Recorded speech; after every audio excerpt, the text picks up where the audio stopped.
And welcome to ENZYMENTAL. I'm Jason Carter, and today I wanted to give you guys a new way to look at Alzheimer's disease. Have you ever considered the possibility that Alzheimer's could be a vascular disease? Alzheimer's disease risk is greatly increased when diseases like hypertension, diabetes, atherosclerosis, metabolic syndrome, and stroke are present, and all of these are vascular diseases. So this has led some researchers to hypothesize that Alzheimer's disease is actually vascular in nature rather than neurological. There are several ways in which these vascular risk factors may affect the brain. First, anything that interferes with blood flow, like clogged arteries, will impair the normal delivery of glucose, nutrients, and oxygen to brain cells. Likewise, impaired blood flow also impedes the removal of toxic waste products from brain cells. Decreased blood flow to the brain, or hypoperfusion, is a hallmark of Alzheimer's disease and may increase inflammation. It's well known that inflammation affects the brains of Alzheimer's patients and that both acute and chronic inflammation is associated with a decline in cognitive function for these people. Inflammation also underlies all of the vascular risk factors associated with Alzheimer's disease, and the presence of inflammatory molecules like C-reactive protein, or CRP, may be a critical step in the development of the beta amyloid plaques, which are still thought of as the hallmark signature of Alzheimer's, which then, of course, promote even more inflammation. So what you see here is a clearly defined vicious cycle. The final connection lies in the fact that Alzheimer's disease is also closely related to blood sugar and insulin levels, just like most vascular diseases. People with type 2 diabetes are twice as likely to develop Alzheimer's disease, and some researchers have even begun to refer to Alzheimer's as type 3 diabetes. The brain is dependent on blood glucose for energy, but it's also very sensitive to the spikes and dips of uncontrolled blood sugar. While the cells of the brain are not dependent on insulin to use glucose the way other cells in the body are, they are still dependent on insulin for other important functions like memory formation and nerve cell growth. Brain cells can and do become resistant to the effects of insulin, which will then interfere with normal brain function.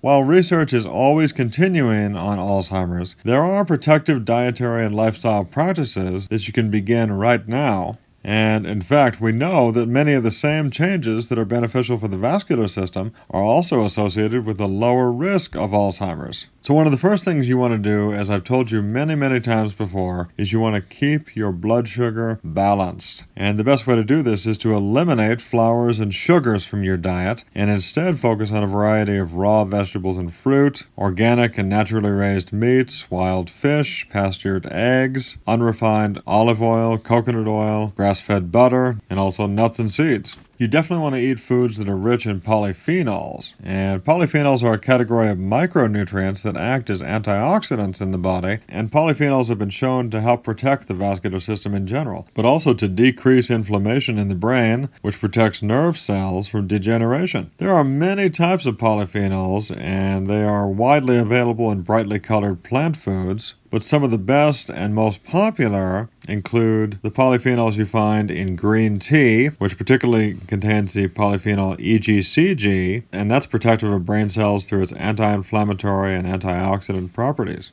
Turmeric, which contains the compound curcumin, is not only a potent antioxidant, but it also appears to reduce inflammation and prevent the clumping of proteins that eventually turn into beta amyloid plaques.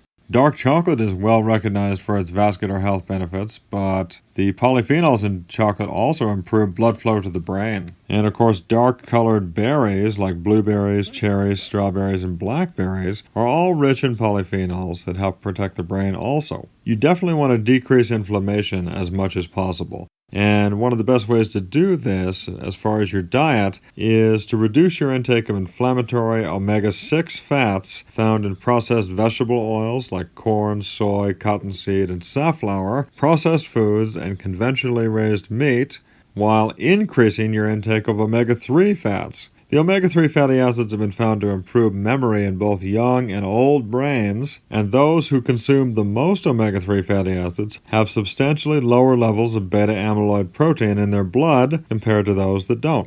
And of course, the best dietary sources of omega-3 fatty acids are cold water wild fish like sardines, anchovies, mackerel, and salmon. So while diet is a critical starting point to maintain the health of the brain, there are other ways to protect our brains also, which include getting regular exercise, staying socially active, getting adequate sleep, and managing stress. And though there is a genetic component to the development of Alzheimer's, I have it on both sides of my family, our genes are not our destiny. By making positive changes now, you can protect your brain from the devastating changes that lead to memory loss, cognitive decline, and potentially Alzheimer's. So these are things that I would start doing right now. Thanks for watching. I'm Jason Carter, and I'll see you next time on ENZYMENTAL. Stay healthy.